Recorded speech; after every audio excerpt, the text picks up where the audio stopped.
पावसाळी अधिवेशनापूर्वी लोकसभा सचिवालयानं खासदारांना महत्त्वाच्या सूचना जारी केल्या आहेत।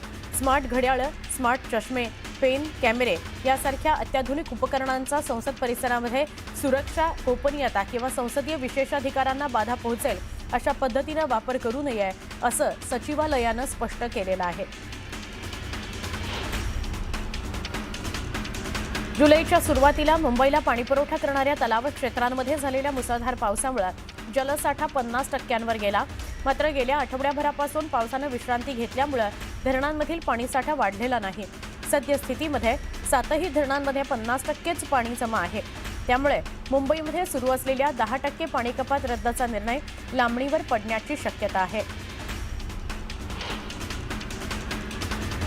मध्य रेल्वेच्या मस्जिद, सँडर्स रोड या स्थानकांदरम्यान स्लीपर नूतनीकरणाचं काम हाती घेण्यात येणार आहे। याकरता बुधवारी मध्यरात्रीपासून काम सुरू झालेलं आहे। शनिवारी मध्यरात्रीपर्यंत हार्बर मार्गावर विशेष ट्रॅफिक आणि पॉवर ब्लॉक घेण्यात येणार आहे। या कालावधीमध्ये मध्यरात्री 1:15 ते पहाटे 4:15 सीएसएमटी ते वडाळा रोड दरम्यान ब्लॉक राहणार आहे। देशातील प्रीमियम आणि लक्झरी गृह बाजारामध्ये मोठी तेजी दिसून येते। तरी या घरांच्या किमतींमध्ये गेल्या वर्षभरामध्ये 28%पर्यंत वाढ झालेली आहे। विशेष म्हणजे या वाढीत नोएडानं मुंबई आणि दिल्लीसारख्या पारंपरिक रिअल एस्टेट बाजारांना सुद्धा मागे टाकलंय आणि अव्वल स्थान पटकावलं आहे।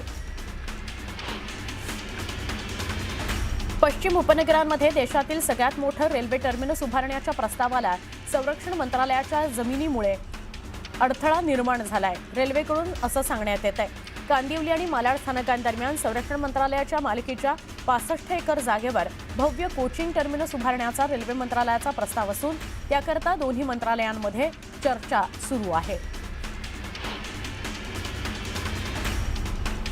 आयुक्त म्हणून तुकाराम मुंढे यांनी पदभार स्वीकारल्यानंतर राज्यभरातून भेसळयुक्त अन्नपदार्थ, बनावट आणि निकृष्ट दर्जाची औषधं, इतर गैरप्रकारांविरोधात धडक कारवायांचा झंझावात सुरू केलाय। भेसळयुक्त अन्नपदार्थ किंवा निकृष्ट दर्जाच्या औषधांविरोधात तक्रार नेमकी कुठे आणि कोणत्या पद्धतीने करायची याबाबत अनेक नागरिकांना माहिती नव्हती। आता एफडीएनं एआय आधारित ऑनलाईन तक्रार नोंदणीचं अत्याधुनिक व्यासपीठ विकसित केलेलं आहे।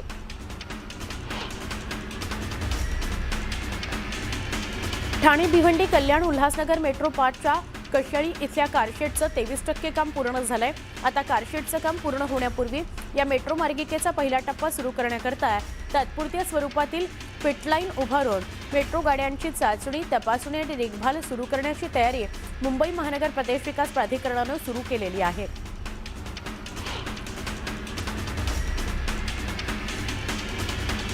मुंबईमध्ये पावसाळी आजारांचा धोका वाढलाय।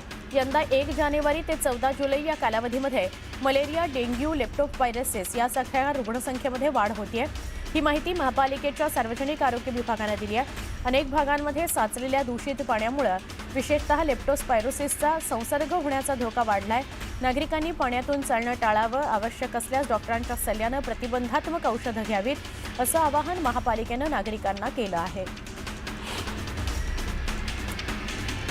राज्यातील 11वीच्या प्रवेशाकरता केंद्रीय ऑनलाईन प्रवेश प्रक्रियेअंतर्गत 3ऱ्या नियमित फेरीनंतरही प्रवेश न मिळालेल्या विद्यार्थ्यांकरता शिक्षण संचालनालयानं सुधारित वेळापत्रक जाहीर केलेलं आहे। नव्या वेळापत्रकानुसार आजपासून विद्यार्थ्यांना नव्यानं नोंदणी, अर्जामध्ये दुरुस्ती आणि पसंतीक्रम भरण्याची संधी उपलब्ध होणार आहे। विद्यार्थ्यांना 18 जुलैपर्यंत अर्ज सादर करता येणार आहेत। गणेशोत्सव 2 महिन्यांवर येऊन ठेपला असतानाच हायकोर्टामध्ये पीओपी मूर्तीचा वाद पुन्हा एकदा चिघळलाय। पीओपीच्या लहान मोठ्या सगळ्याच मूर्तींमुळे जलप्रदूषण होत आहे। प्रदूषण नियंत्रण मंडळानं मार्गदर्शक नियमावली तयार केली असली तरी पीओपी मूर्तीबाबत आपली भूमिका बदलल्यानं संभ्रम निर्माण झालाय। केवळ पीओपीच्या मूर्तीच नाही तर त्या मूर्तींना देण्यात येणारा रासायनिक रंगही निसर्गाचा ऱ्हास करतायत। यामुळे यंदाच्या गणपतीत पीओपीच्या मूर्ती नकोच असा जोरदार युक्तिवाद याचिकाकर्त्यांच्या वतीनं हायकोर्टात करण्यात आला। नाल्यांमधील कचरा वेळेत उपसला जात नसल्यामुळे तो थेट समुद्रात वाहून जातो। त्यामुळे निळाशार समुद्र अक्षरशः काळवंडून गेलेला आहे। किनाऱ्यावर ठिकठिकाणी तब्बल 3 फूट उंचीपर्यंत कचऱ्याचे ढीग बघायला मिळतात। समुद्र किनाऱ्यांची अवस्था अक्षरशः विदारक झालेली आहे। पालिका प्रशासनाच्या निष्क्रिय, बेजबाबदार अशा कारभारामुळे समुद्र किनारे प्रदूषित झाले आहेत अशा गोष्टी समोर येत आहेत। पावसाळ्यामध्ये रस्त्यावर पडणारे खड्डे बुजवण्याकरता 13.52 कोटी खर्चाच्या कंत्राट कामाला स्थायी समितीच्या बैठकीमध्ये मंजुरी देण्यात आली। पावसाळ्यामध्ये पडणारे डांबरी रस्ते आणि त्यावरचे खड्डे बुजवण्याकरता पालिकेने 1 ते 7 परिमंडळ निहाय खड्डे बुजवण्याचं 60 कोटी रुपये खर्चाचा प्रस्ताव जून महिन्यामध्ये मंजुरीकरता आणलेला होता।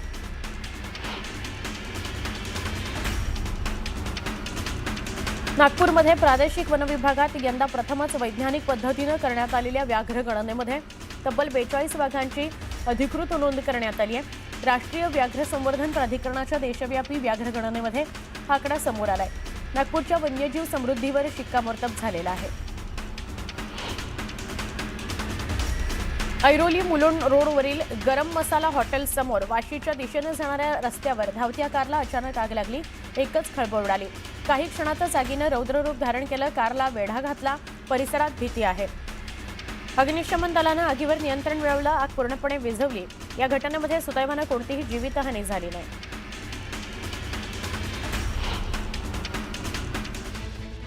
एक अत्यंत महत्त्वाची बातमी आहे। अमेरिका इराण संघर्ष आणखी तीव्र झालेला आहे। अमेरिकेने इराणवरील अनेक सैन्य ठिकाणांवर हल्ले केलेले आहेत। इराणमधील कोनार, अहवाज, बंदर अब्बास आणि चाबहार इथल्या अनेक लष्करी तळांवर हवाई हल्ले करण्यात आलेले आहेत। दृश्य सुद्धा आता आपल्यापर्यंत पोहोचली आहेत। दक्षिण इराणमधील केशमया बेटासह अनेक भागांमध्ये जोरदार स्फोटांचे आवाज ऐकू यायला लागलेले आहेत। त्यामुळे खळबळ उडालेली आहे। या हल्ल्यानंतर मध्य पूर्वेतील तणाव आणखी वाढण्याची चिन्ह व्यक्त होत आहेत।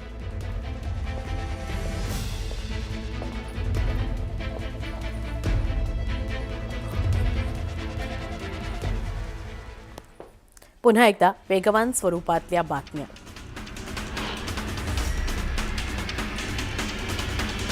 विसर्जित गणेश मूर्तींमधील पीओपी वापरून उद्यानांमधील बेंच तयार करण्याचा मुंबई महापालिकेचा प्रायोगिक उपक्रम अपेक्षेइतका यशस्वी ठरलेला नाही।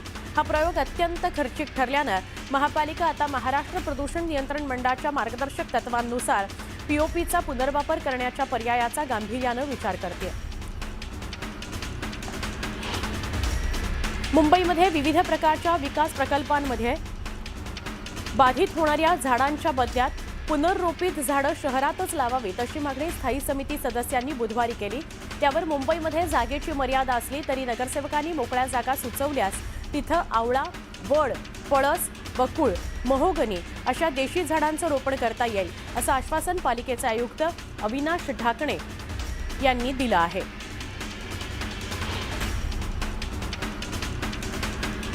भारतीय पर्यटकांकरता थायलंडनं मोठा दिलासा देणारा निर्णय घेतलेला आहे। देशातील पर्यटन उद्योगाला चालना देण्याकरता थायलंड सरकारनं भारतीय नागरिकांना 30 दिवसांचा व्हिसामुक्त प्रवेश द्यायला मंत्रिमंडळाची मंजुरी दिलेली आहे। यापूर्वी मे महिन्यामध्ये थायलंड सरकारनं 93 देशांकरता असलेली व्हिसामुक्त प्रवेश योजना रद्द केली। ती केवळ 54 देशांपुरतीच मर्यादित करण्याचा प्राथमिक प्रस्ताव मंजूर केला गेला। भारतातून थायलंडला जाणाऱ्या पर्यटकांच्या संख्येमध्ये लक्षणीय घट झाली होती।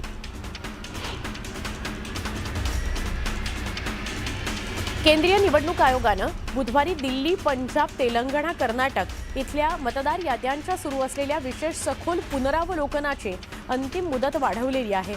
सुधारित वेळापत्रकानुसार घरोघरी जाऊन पडताळणी, मतदार याद्यांचा मसुदा प्रसिद्ध करणे आणि अंतिम मतदार याद्या प्रसिद्ध करण्याच्या तारखा बदलण्यात आलेल्या आहेत। पश्चिम रेल्वेच्या मुंबई सेंट्रल विभागानं चर्चगेट आणि मुंबई सेंट्रल या स्थानकांवरील सुरक्षा अधिक सक्षम करण्याकरता अत्याधुनिक हायड्रॉलिक बफर स्टॉप बसवण्याचा निर्णय घेतलेला आहे। 120 वर्ष जुनं आणि आता जीर्णावस्थेत असलेलं बफर बदलून नवं उच्च क्षमतेचं हायड्रॉलिक बफर बसवलं जाणार आहे।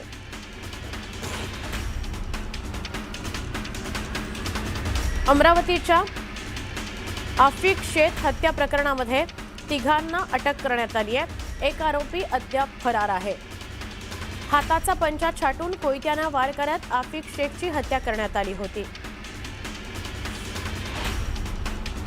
अमरावतीतील शेख आफिक हत्या प्रकरणामध्ये एमआयएम आक्रमक झाली आहे। आरोपींना अटक करून त्यांची नग्न धिंड काढा अशी मागणी एमआयएमचे नेते हाजी इरफान यांनी केली आहे। धाराशिवचे खासदार ओमराजे निंबाळकर यांनी पुन्हा एकदा भाजप आमदार राणा जगजितसिंह पाटील यांची कोंडी करण्याचा प्रयत्न केला। खासदार ओमराजे निंबाळकर यांनी याच पीक विम्याच्या मुद्द्याला घेऊन थेट मुख्यमंत्री देवेंद्र फडणवीस यांना पत्र लिहिलंय। जिल्ह्यातील 36 महसूल मंडळ वगळली त्या महसूल मंडळातील शेतकऱ्यांना पीक विमा देण्यात यावा अशी मागणी लेखी पत्राद्वारे खासदार ओमराजे नाईक निंबाळकर यांनी मुख्यमंत्र्यांकडे केली आहे। जळगावच्या जामनेर तालुक्यामध्ये आतापर्यंत सरासरीच्या 93% पेरणी पूर्ण झालेली आहे, पण जुलैचा 15 उलटला तरी तालुक्यामध्ये केवळ 12%च पावसाची नोंद झाली आहे। ही पिकं पूर्णपणे धोक्यात आली आहेत। अत्यल्प आणि अनियमित पावसामुळे शेतकऱ्यांवर दुबार पेरणीचं संकट ओढावलं आहे। ठाकरेंच्या सेनेनं आता दुसरा पर्यायच त्यांच्याकडे राहिलेला नाही, त्यामुळे त्यांना कौतुक करावंच लागेल असा टोला शिवसेना आमदार किशोर पाटलांनी उद्धव ठाकरेंना लगावला।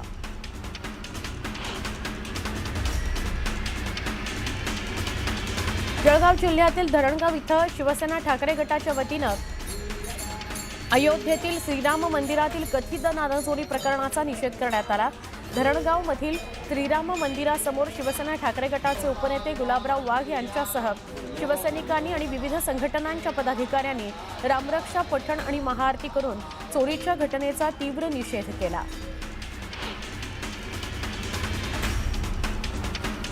बुलढाणा जिल्ह्यातील चिखली पंचायत समिती अंतर्गत येणाऱ्या मंगरुळ नवघरे इथल्या ग्रामस्थ आपल्याच गावातील जिल्हा परिषद हायस्कूलमधील कामचुकार शिक्षकांच्या विरोधात शाळेसमोर आमरण उपोषण करताना दिसले।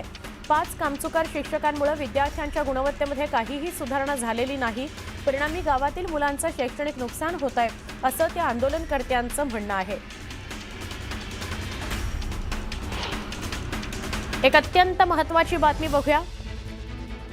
राजकारणामध्ये कुणीही कुणाचं महत्त्व कमी करू शकत नाही, शिंदेंचं महत्त्व भाजप कमी करणार नाही असं मुनगंटीवार यांनी म्हटलेलं आहे। जनता एकनाथ शिंदे यांच्या पाठीशी असल्यामुळं त्यांचं राजकीय महत्त्व कमी होणार नाही आणि भाजपकडून तसा प्रयत्न झाला तर जनता खपवून घेणार नाही असं मोठं विधान केलेलं आहे भाजपचे नेते माजी मंत्री सुधीर मुनगंटीवार यांनी। पवारांचा पक्ष एनडीए सोबत येईल का याबाबत व्यक्तिशः शंका असल्याचं त्यांनी स्पष्ट केलं।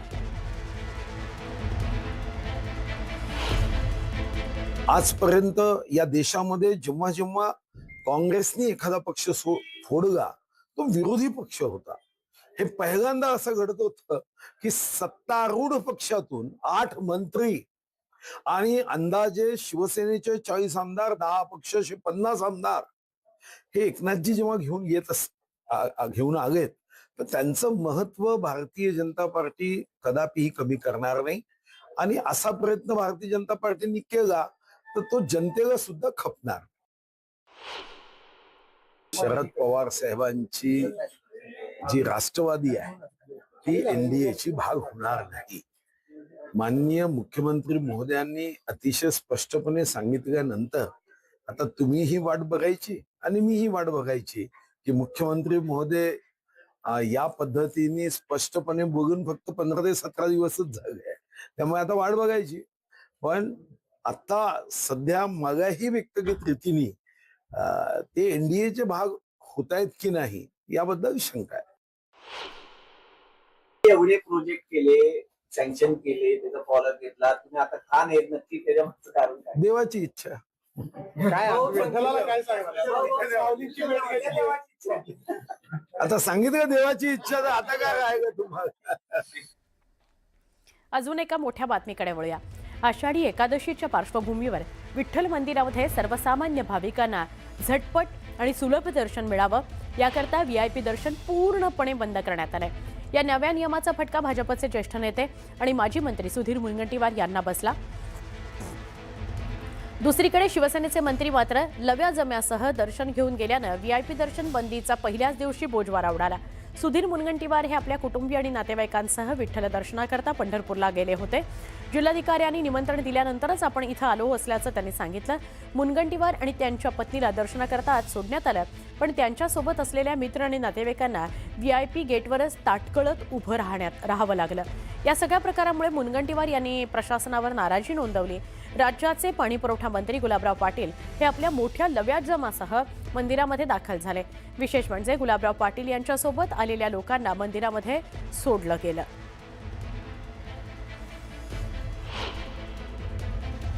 जिल्हाधिकारी मला म्हणाले की आपण किती लोक आहात, म्हणाले म्हणजे 10 लोक आहेत. ते मला परवाच म्हणाले की 5-5 जणांनी दर्शन करता येईल. आज त्यांचा काहीतरी निर्णय बदलला. जेव्हा आम्ही पोहोचलो तेव्हा लक्षात आलं आणि माझ्या माहितीवर तुम्ही मला रेस्ट हाऊस मध्ये सांगितलं, पण मला तेव्हा हे माहित नव्हतं की मला परवा अनुमती दिली, काल निर्णय नवीन झाला.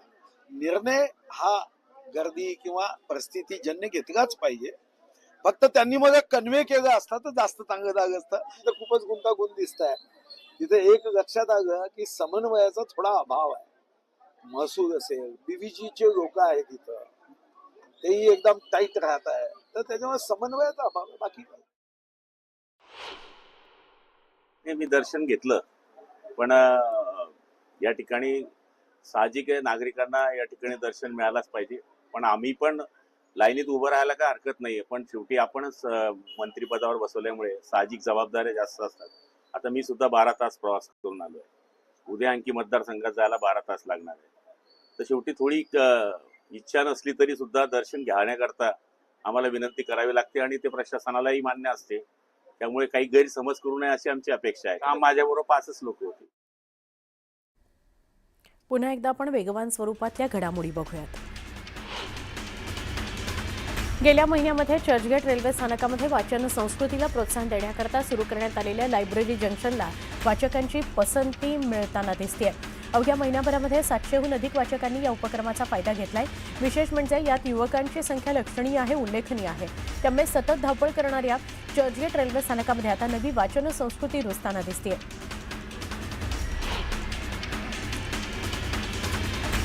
कवठे महांकाळचे भाजपचे तालुकाध्यक्ष उदयनराजे भोसले यांनी तासगाव कवठे महांकाळ विधानसभा मतदारसंघाचे आमदार रोहित पाटील यांच्यावर गंभीर आरोप केले.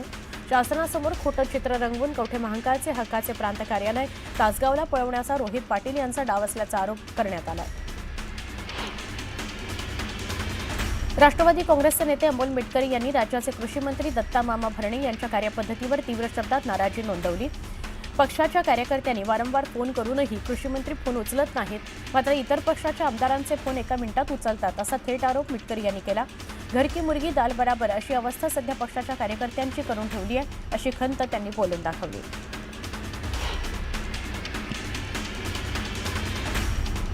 पावसाळा सुरू होऊन 1.5 महिना उलटला तरीही मराठवाडा अजून टँकरवरच आहे. सध्या 303 टँकरद्वारे पाण्याचा पुरवठा केला जातोय. त्यात छत्रपती संभाजीनगर जिल्ह्यामध्ये सर्वाधिक 116 टँकर्स पाणी पोहोचवलं जात आहे. पावसाळा सुरू होऊन महिना उलटला, जुलैचे 15 दिवस संपले तरीही समाधानकारक पाऊस होत नाही. त्यामुळे मराठवाड्यामध्ये पाणीटंचाईचं संकट आहे. जुलै महिन्याच्या सुरुवातीला मनमाड, मालेगावसह नाशिक जिल्ह्यामध्ये दमदार पावसानं हजेरी लावली. त्यानंतर पावसानं दडी मारल्यामुळे उगवलेली पिकं करपू लागली आहेत. लवकरच पाऊस नाही झाला तर दुबार पेरणीचं संकट येण्याच्या भीतीनं शेतकरी चिंतातूर झालेला आहे.